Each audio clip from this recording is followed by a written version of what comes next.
नाज़रीन किराम, मैं इफ्तिखार जमाल इस वक्त रायचोटी के उस जगह पर खड़ा हुआ हूँ जो मुतनाज़ है, जो कॉलेज वालों का जिन पर दावा है और मस्जिद कमेटी जो शाही मस्जिद या जामिया मस्जिद कहते हैं उस कमेटी का भी इस पर दावा है। ये ज़मीन दोनों का दावा, दोनों अपना अपना दावा रखते हैं।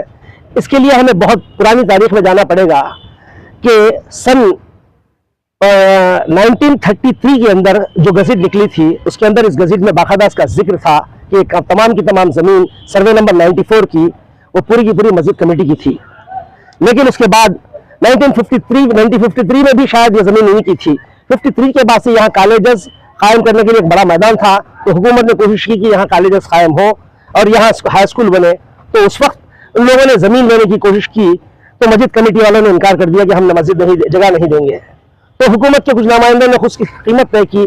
कुछ लोग जो अंदर होते हैं, आमतौर पर जो कमेटियों में होते हैं, वो लोगों में कुछ लोग राजी भी हुए होंगे उस वक्त, तो उनकी रजा से एक रकम तय की गई। वो रकम मस्जिद कमेटी को देने के लिए हुकूमत आगे आई तो मस्जिद कमेटी के जिम्मेदारों ने वो रकम लेने से इनकार कर दिया, वो पैसे नहीं लिए। वो पैसे आज भी कड़पा डिस्ट्रिक्ट कोर्ट के अंदर जमा है, आज भी वही जमा है, आज तक उन्होंने नहीं लिया। तो इनका दावा यह है कि हमने ज़मीन दी ही नहीं, इनका दावा है कि हमने ज़मीन की कीमत दे दी है।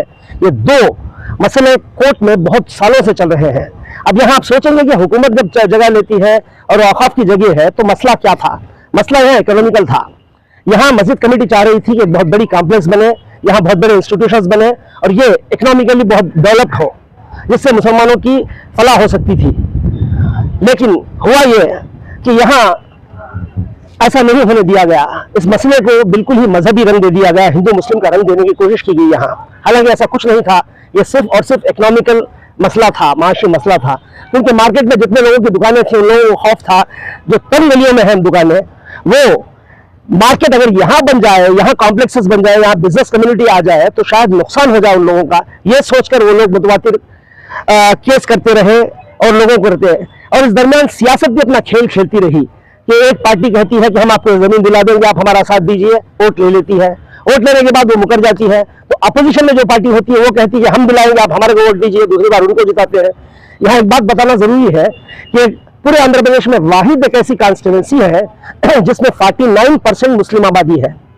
मेरे ख्याल में आंध्र प्रदेश में कहीं भी कोई ऐसी कोई कॉन्स्टिट्यूंसी नहीं है जहां 49% मुस्लिम आबादी हो। 51% दूसरी तमाम कम्युनिटी से, लेकिन सिंगल लार्जेस्ट कम्युनिटी जो है वो मुस्लिम कम्युनिटी है। यहाँ सियासी तौर पर मुसलमानों को कभी इकट्ठा होने नहीं दिया गया। इन्हीं के दरमियान में खुलफिशार पैदा किया गया, इन्हीं के दरमियान में मसाइल पैदा किए गए, इन्हें हमेशा दो हिस्सों में बांट कर रखा गया है। ये सियासी खेल है। खैर, हम सियासत पर बात नहीं करेंगे, हम बात करेंगे मसले के हल पर।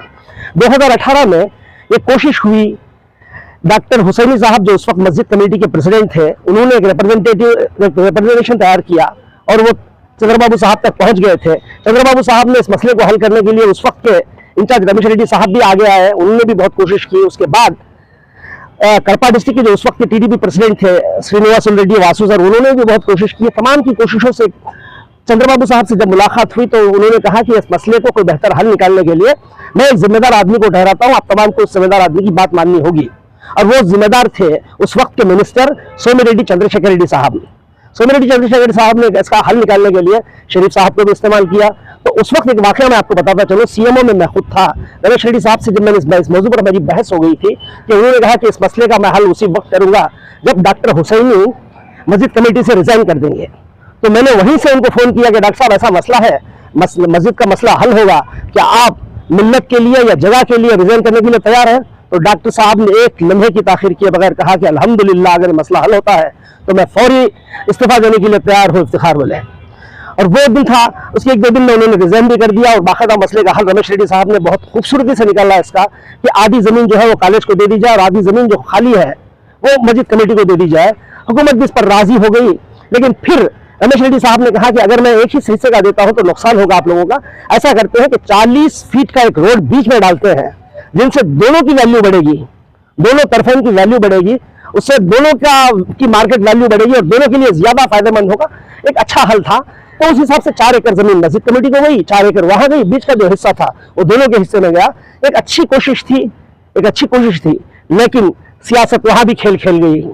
तो इस मसले का हल होते देख कि कहीं टीडीपी के इंचार्ज रमेश रेड्डी को उसका नाम ना आ जाए, यहाँ के उस वक्त के वाईएसआरसीपी के जो सिटिंग एमएलए थे उन साहब ने खेल खेला और एक बेनाम आदमियों के जरिए कोर्ट में केस करवा दिया और उस मामले को वही रोक दिया। हालांकि 4 एकड़ जमीन आज भी औकाफ के हवाले की हुई है और औकाफ के हाथों में है, और बाद में वो कह रहे थे कि मैं आपको पूरी मुकम्मल जमीन दिलाऊंगा, मत लीजिए, बल्कि मस्जिद कमेटी पर आपने बहुत ज्यादा दबाव डाला था श्रीकांत रेड्डी साहब ने।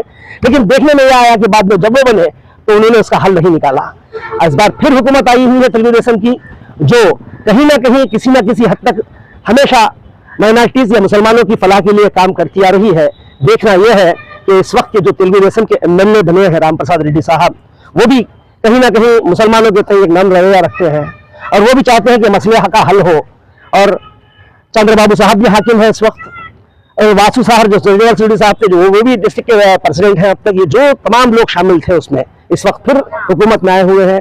अब हमें यह देखना है कि ये लोग इस मसले को किस बेहतरीन अंदाज में हल करते हैं। शुक्रिया।